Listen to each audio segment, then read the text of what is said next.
From a brother who says, can we pray funeral prayer of a person who used to not pray during his lifetime? This is a frequently asked question. And this is an important question because it helps me show you the process, the thinking process of Ahlus Sunnah wal Jama'ah. Now we have a hadith that clearly states that a person who does not pray is a kafir.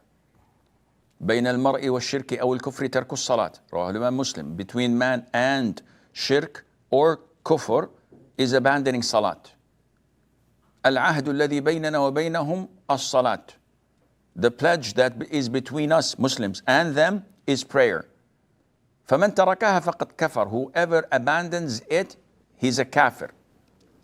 Now, these hadiths and many more evidences state that a person who does not pray is a kafir.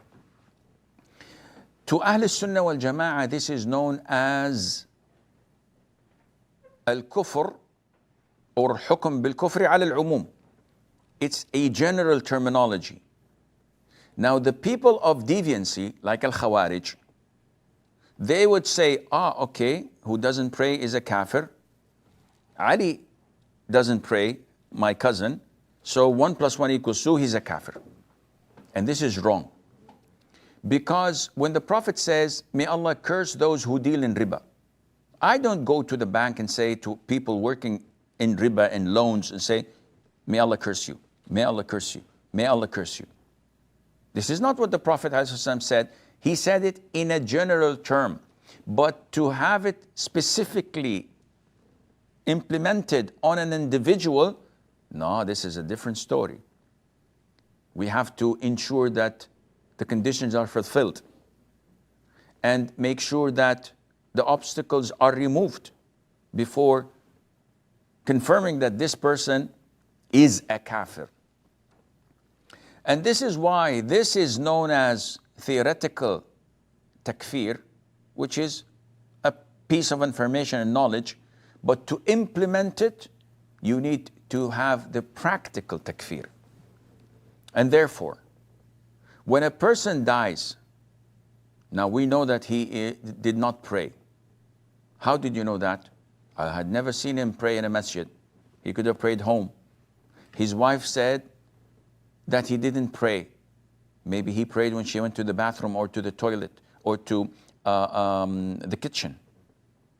So you cannot judge a person as easy as that and get him out of the fold of Islam.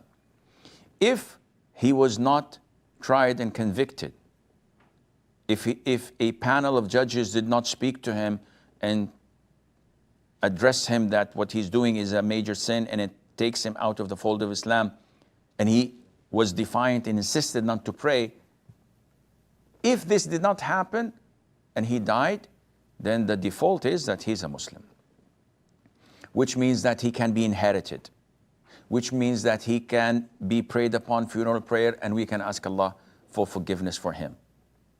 This is the practical way of doing it.